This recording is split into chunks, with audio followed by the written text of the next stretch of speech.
I don't remember my first news story because I think the first time I anchored, which would have been months later, was so traumatic that I probably forgot the stories I did. I should dig up. You're not wrong. I should dig up my very first news story.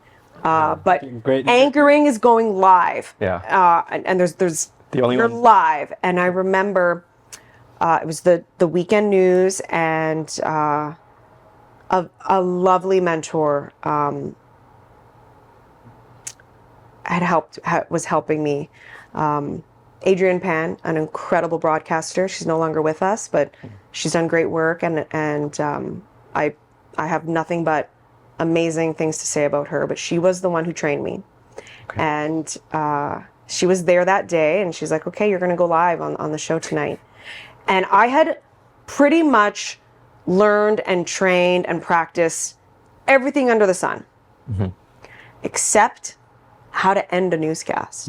No, you don't think about it. No one really tells you how you end it. Yeah. You just watch everyone, and they just say goodbye. Yeah. Thanks for joining us. Have a great show. Like, you don't think about it. So I've rehearsed the first block. I've figured out how to throw to weather. I've got my throw line for sports. You know, I've written stuff. I'm ready to go. And the only thing I could say that I didn't really give a hot second thought to was, how am I signing off?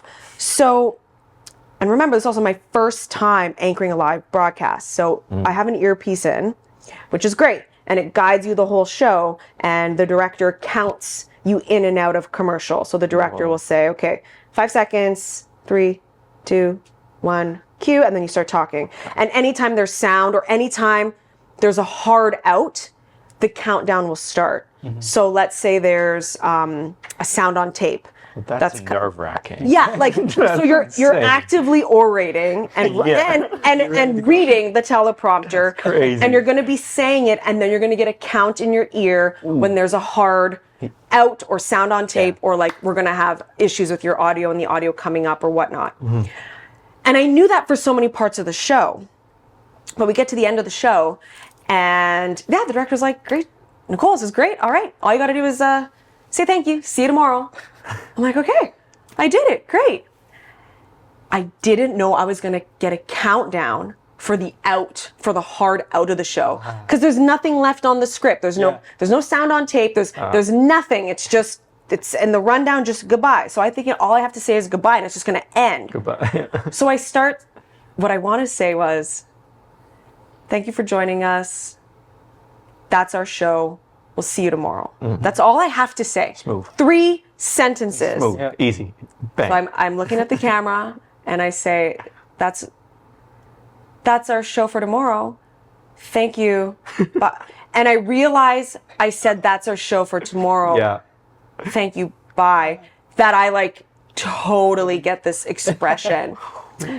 And what's happening back home in Hamilton? Oh, my parents invited the whole neighborhood to watch their daughter do her very first newscast.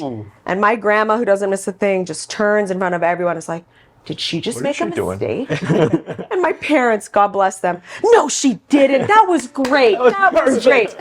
I get off set mortified, and I go to the makeup room and I cried. I just cried. I was like, I'm an idiot. I'm never going to be asked back. And it was. Oh no. It was like in the context of the pressure and the moment. I think I was 21. Yeah. When I did that, and I cried, and Oh no. yep, it was a moment. And so it makes you realize you need to know your beginning, your middle, and don't ever have a throwaway end.